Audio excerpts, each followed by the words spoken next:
This is a very topical subject, obviously, because of what Suella Braverman was saying. Taking what they say at face value, you've been charged with sending a malicious tweet or an email, something like that. Is that the case? No, I've been released under investigation, so I don't know yet whether or not I'm going to be charged. OK, so they come round. Do they have a warrant to enter your premises, policemen? It was so surreal. So it's a Monday night. I have 4 children. I'm making the family meal. I'm doing a roast chicken. And my husband says to me, "Oh, there's 2 policemen at the door, Caroline, and they won't speak to me." And we're quite used to having police at the door because we live in a presbytery and sometimes, you know, there are public order issues or whatever going on. And he said, they want to speak to you. So I go to the door and they said, right, we're here because we're investigating an allegation against you. And, yeah, they said, we're here because we're investigating an allegation against you made by a certain person. And they said, can we come in? And I said, do you have a warrant?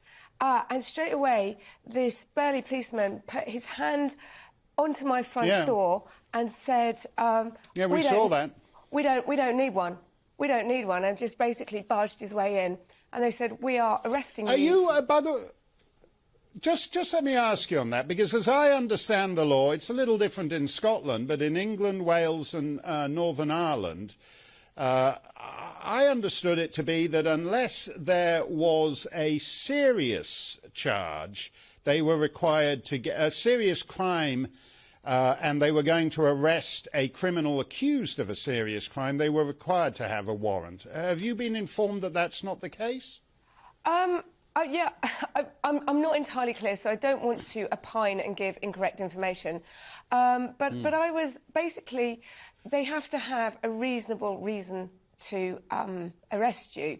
There needs to be a good reason. And the reason that they claimed that they were arresting me was because they needed to seize my electronic devices, which is quite scary because, you know, I've been the victim of some really quite severe harassment. A few years ago, there was a website producing death threats, rape threats, threatening my children even.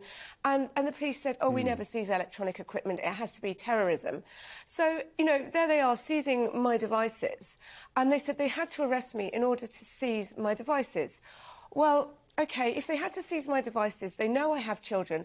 Why don't they issue a warrant, a search warrant, come round and get my devices in the day and invite me in for interview instead of depriving me of my liberty in such an unnecessary and undignified way and in front of my children? And in fact, I mean, it was crazy because it's what they were... Sorry. Well, we know why they're... No, we know why they're doing it in front of your children, because they want to teach you a lesson. We should say that this... You're the wife of a priest, and you are not fully on board with the full transgenderist agenda, as most people in the United Kingdom are not on board with it. But so the police, who are basically ideological enforcers now, chose to stage this arrest in front of your children, precisely to teach them a lesson that mummies who do bad things are going to be treated like. So they'll tell their friends, and their friends' mummies will say, "Oh, I'd best shut up about whatever it is I'm annoyed about." You have to wonder if that's the case. And actually, in the case of my children, it was deeply irresponsible. So my 2 younger children have got learning difficulties. Well, they're both diagnosed autism. And they have been extremely traumatised, and I'm so angry about it. So I know my son today had to have some extra time with the teacher because he was really worried about what happens if mummy doesn't come home from prison. My other daughter was really distraught because one of the devices they took was an iPad that we use as her homework iPad.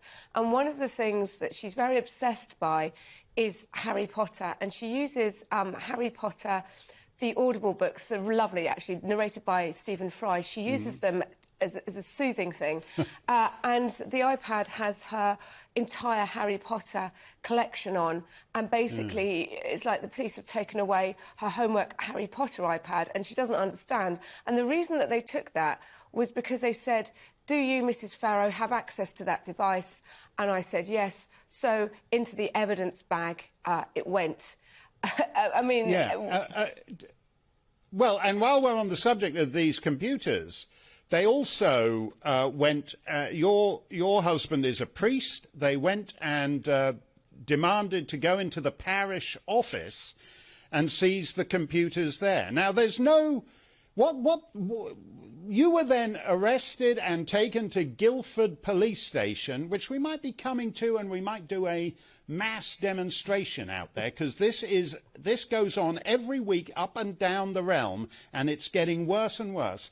And you've been accused of a white-collar crime, which is sending a malicious email or a malicious tweet, and yet they treat you like a common criminal, and they remove all your jewellery and other items. They make you take your shoes off, because they say they need to get your side of the story. Why does treating you worse than they treat rapists help them get your side of the story? And it's very undignified. The other thing is that when I was being booked into custody, I was saying this, you know, that it felt so surreal. And I said, I can't quite believe this is happening. And the Sarge sort of looked a bit embarrassed. And then he said, well, you know, sending malicious emails, sending abusive emails is a crime. And the PCs who'd arrested me and were booking me in said, oh, she hasn't sent any emails. She's written insulting posts on the internet. And I, you know, just crazy. Wait a minute. No, just that's a very important point in terms of malicious communications. You know, so the coppers are standing around saying one thing, saying you posted something on the internet. This is the issue for most of us. England used to be, England 3.5 centuries ago was the crucible of liberty where one could speak freely. And now these policemen, these quote-unquote policemen, are making you do a semi-strip search, taking your shoes off, taking your jewellery off, in order to interview you about your opinions. And the thing is as well, what was really weird, so I've never been arrested before, and it is quite shocking. So they were saying, can you lift your legs up? And I wasn't lifting my legs up correctly because I wasn't quite sure what I was supposed to be doing. And they said, oh, no, you need to lift them up this way because we need to check your socks for drugs. And I'm like half an hour ago, I'm in my kitchen cooking roast chicken, and now you're checking my socks for drugs. I mean, I understand that it's standard procedure, but it was just surreal. It's not. No, it's not standard procedure. They've chosen to do this to you, and that is what is so disgraceful about these pseudo-coppers. Sir Robert Peel, the founder of British policing, wouldn't regard that as standard procedure. The other thing it's very brave of you even to come on television and talk about it.